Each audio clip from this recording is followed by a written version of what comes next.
arkadaşlar, kanalıma hoş geldiniz. Bugün yine yepyeni bir video ile karşınızdayım arkadaşlar. Gördüğünüz gibi Antep fıstığı tohumlarım var ve bunları çimlendirerek Antep fıstığı fidesi yetiştireceğiz. Bununla ilgili hemen kısa bir video hazırlamak istedim sizlere. Bu şekilde Antep fıstığı tohumlarını aktarlarda bulabilirsiniz ya da kuru yemişçilerde bu şekilde satılıyor. Gördüğünüz gibi bunlar bakın kavrulmuş olanlarla yapamazsınız. Bunlar kavrulmamış olanlar. Gördüğünüz gibi kabuklarından daha ayrılmamış. Şöyle öncelikle kabuğunu soyuyoruz hemen. Bu şekilde kabuğunu ayırıyoruz önce. Dış kabuğunu ayırıyoruz. Sonra Antep fıstığını içinden çıkarıyoruz. Zedelemeden. Şöyle gördüğünüz gibi Antep fıstığımız bu şekilde. Bunları soyacağım hepsini. Yine bunlar da aynı şekilde bakın kabukları bu şekilde soyuluyor. İçinden çatlamış aslında ama bu şekilde kabuğuyla da dikebilirsiniz. Ama ben her zaman yaptığım gibi çimlendirip öyle dikeceğim. Çünkü çimlendirdiğinizde daha hızlı olarak gelişiyor bitki. Şimdi hepsini soyacağım. Ondan sonra da çimlendirme işlemini yapacağım arkadaşlar. Fıstıklarımı soyma işlemini tamamladım. Şimdi böyle bir havlu peçetenin üzerine koyuyorum. Şöyle. Daha sonra havlu peçeteyi nemlendiriyorum. Bu şekilde. Kapatıyorum. Tekrardan nemlendireceğim.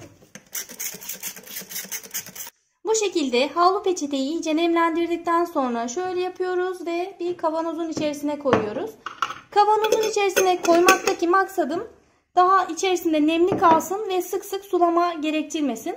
Ama siz normal bir tabağın içerisine koyup da sürekli nemlendirme bir sprey ile nemlendirme de yapabilirsiniz. Bana bu yöntem daha kolay geldi.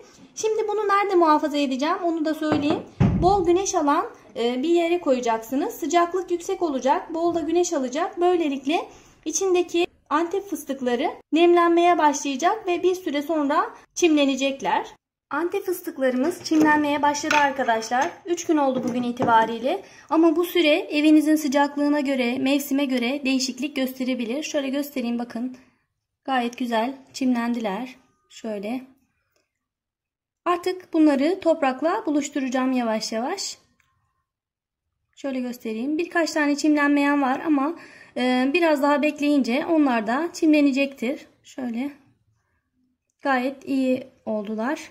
Bakın 3 günde çimlendi. Normalde direkt toprağa da dikebilirsiniz. Bunda da herhangi bir sakınca olmaz. Sadece burada çimlenme süresini biraz daha kısaltmak maksadıyla böyle bir işlem uyguluyorum ben. Siz de isterseniz bu işlemi yaparsanız daha hızlı bir şekilde çimlendirebilirsiniz. Şimdi toprakla buluşturma aşamasına geçiyorum. Bu şekilde pet şişeler kullanıyorum ben arkadaşlar. İlk etapta kullandığınız saksı küçük olunca kökler hemen saksıyı çevriliyor ve yayılıyor. Daha sonra bitki hemen hızla gelişmeye başlıyor. O yüzden saksının küçük olması bir avantaj olacaktır. Şimdi hemen toprakla buluşturuyorum. Şöyle küçük bir oyuk açtım arkadaşlar.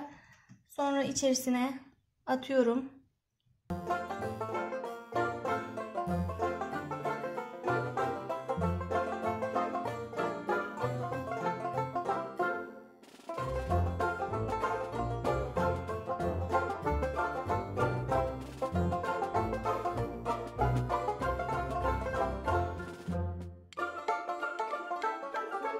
Toprağa biraz bahçe toprağı, biraz kum, biraz da torflu toprak ve gübre karıştırdım arkadaşlar. Siz de bunları yapabilirsiniz.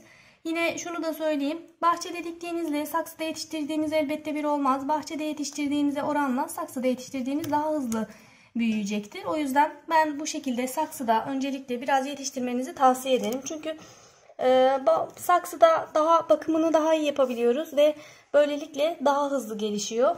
Özellikle sulama konusuna dikkat ediyoruz. Havalandırmayı istediğimiz zaman daha sık yapabiliyoruz saksıda.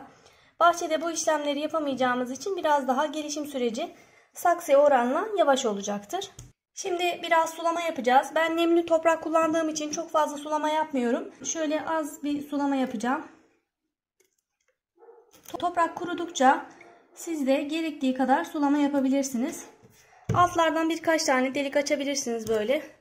Böylelikle pet şişeleri de değerlendirmiş olursunuz. Bir işe yarar. Çünkü ben çok fazla şey diktiğim için hepsine ayrı ayrı saksı bulamıyorum. Bu şekilde pet şişeleri de değerlendirmiş oluyorum. Tekrardan hepinize merhabalar. Dikmiş olduğum Antep fıstıkları büyüdü gördüğünüz gibi. Hepsi aynı oranda büyümedi. Bazıları biraz daha küçük kaldı. Biraz daha geç yetişti. Ne kadar toprağın üst kısmına yakın olursa o kadar iyi gelişiyor. Bunu da tekrar belirtmek istiyorum. Şunu da göstereyim, bakın bunun da üst kısmı kırıldı arkadaşlar. Talihsiz bir kaza sonucunda. Ama üst kısmını sonradan ben kopardım. Tekrardan filiz verdi gördüğünüz gibi. Yani çekirdeği sağlam olduğu sürece, tohum içindeki tohum sağlam olduğu sürece kuruma olmuyor. Tekrardan filizler veriyor.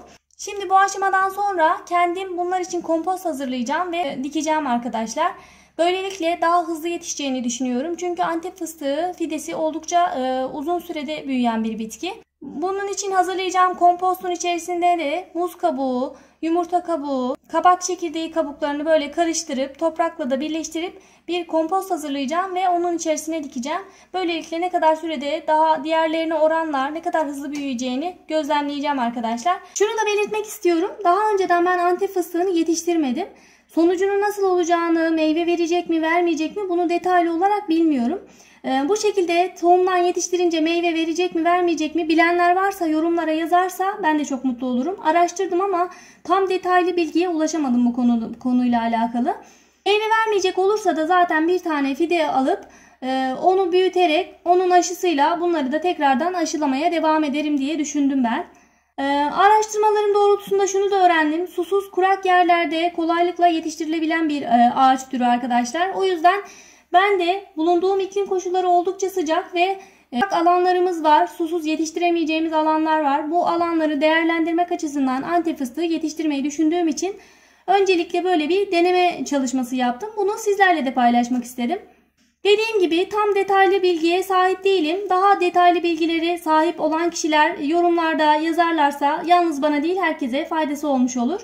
Bugünlük de anlatacaklarım bu kadardı arkadaşlar. Videonun faydalı olduğunu düşünüyorsanız beğenmeyi ve yorum yapmayı unutmayın. Ayrıca yeni videolardan haberdar olabilmek için de kanalıma ücretsiz olarak abone olabilirsiniz.